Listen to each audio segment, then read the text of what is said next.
Hello everyone, my name is Anurag Singh. Welcome to Powerjoy Law Academy. और इस video में हम लोग एक केस लॉ देखेंगे। This is Manjunath versus state of Karnataka और ये रिसेंट केस लॉ 2023 का। इसमें हम लोगों को देखना है the Evidence Act does not classify evidences into categories. ठीक है, वहां पर हम लोग facts in issue and relevant facts देखते हैं। We also see primary and secondary evidence that is reference to document. But कुछ क्लासिफिकेशन जो है वो एक्चुअली एविडेंस एक्ट में नहीं दी हुई है, जैसे कि the term has not been used, it is used outside the evidence act, मतलब एविडेंस एक्ट में मेंशन नहीं है, लेकिन कई बार हम लोग यूज करते हैं साइंटिफिक एविडेंस। ठीक है, आप देखो याद रखना कि scientific evidence, this term has not been used, although कि scientific evidence is admissible, experts of opinion वगैरह वो हमारे सेक्शन 45 में मेंशन है। ठीक है, but scientific evidence has not been used in the Indian Evidence Act. ठीक है, अब इसके ऑपोजिट दूसरा होता है हमारा ऑक्यूलर एविडेंस। ठीक है, ऑक्यूलर एविडेंस, देखो ऑक्यूलर एविडेंस क्या होता है। Scientific evidence is, as the name indicates, it is deemed upon the experiments based on science. ठीक है, जैसे कि फिंगरप्रिंटिंग, डीएनए, ये सब क्या है, ये हमारे साइंटिफिक एविडेंस में आते हैं। बैलिस्टिक रिपोर्ट जो होती है, एक्सपर्ट की रिपोर्ट होती है, ऑल ऑफ दैट इज तो हैंड राइटिंग एक्सपर्ट, वो सब हमारे साइंटिफिक एक्सपर्ट में आता है। ठीक है, साइंटिफिक एविडेंस में आते हैं। This is closely related to section 45 और वहां पर और भी सेक्शन आ सकते हैं हैंड राइटिंग से रिलेटेड, जो है फिंगरप्रिंटिंग से रिलेटेड। माय पॉइंट इज कि देखो there are certain kinds of evidences which are deemed as scientific.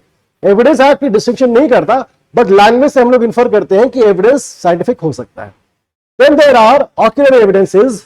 Ocular evidences में मेनली किसका एविडेंस होता है? The person who saw it, the person who saw it, that means an eyewitness। ठीक है, अब देखो a person who saw it is the eyewitness, he is going to give evidence। ठीक है, now that is a ocular evidence, जो कि हम लोग अपनी आईज से देख सकते हैं, ocular evidence। और scientific evidence हमारा दूसरा होता है। देखो one thing which most people get wrong is कि if there is a conflict between scientific evidence and ocular evidence, which one is more reliable or which one is going to prevail। ठीक है, ये याद रखना। And as a hunch हम लोग क्या बोलते हैं कि साइंटिफिक एविडेंस ज्यादा रिलायबल होगा, because it's based upon science, it is based upon tried and tested experiments. ठीक है, and that is where we make the mistake कि साइंटिफिक एविडेंस पे हम लोग ज्यादा रिलाई करते हैं। We tend to ignore ocular evidences. बोलते हैं कि देखा है तो झूठ भी बोल सकता है। Well, yes, there is a possibility that a person who has seen it may also lie, but याद रखना कि many times for the accuracy of something, ocular evidence is much more reliable than the scientific evidence। ठीक है, I will just give you one example। देखो, मान लो कि we want to know the exact time of death of a person। ठीक है, I'm not talking about the time slab कि इतने से इतने के बीच में हुआ था, I am asking about the exact time of death. ठीक है, अगर किसी का पोस्टमार्टम आप करोगे, which is a scientific evidence, the postmortem report, और जिसको हम लोग कहते हैं PMR, PMR does not give you an exact time of death, it is only going to give you a time slab कि the person likely died between 1 PM to 2 PM।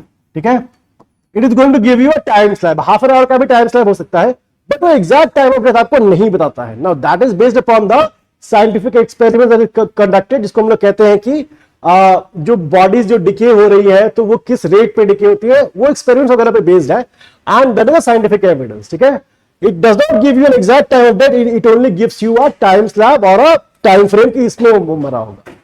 But if there is an eyewitness, he can give you the exact time of death। ठीक है, that he can tell you that the victim died at 1:13 PM। ठीक है, याद रखना, this is just an example to illustrate कि in many contexts it is the ocular evidence which is going to be much more reliable than the scientific evidence। ठीक है, ये याद रखना। तो कई बार जो आई विटनेसेस होते हैं, they are deemed as a sterling witness और a very reliable witness, even to the extent that you can exclude the scientific evidence. ठीक है, ये याद रखना। तो द पॉइंट वाज कि ऑक्यूलर एविडेंस की रिलायबिलिटी क्या होती है, do not make the mistake of saying that the scientific evidence is going to be more reliable than the ocular evidence.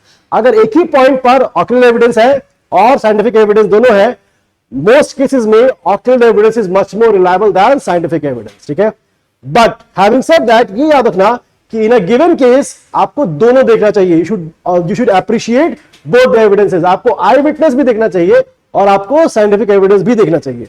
Try to have a harmony between these two. Yeah, although there will be discrepancies, but that is exactly the point of a judge appreciating evidence, जहां पर कि आपको दोनों देख करके and then you come to the conclusion. ठीक है, so याद रखना as a general rule दोनों में conflict अगर होगा तो ocular evidence is much more reliable, but as a rule of prudence what you should do, you should have both the evidences looked at and then you come to the conclusion.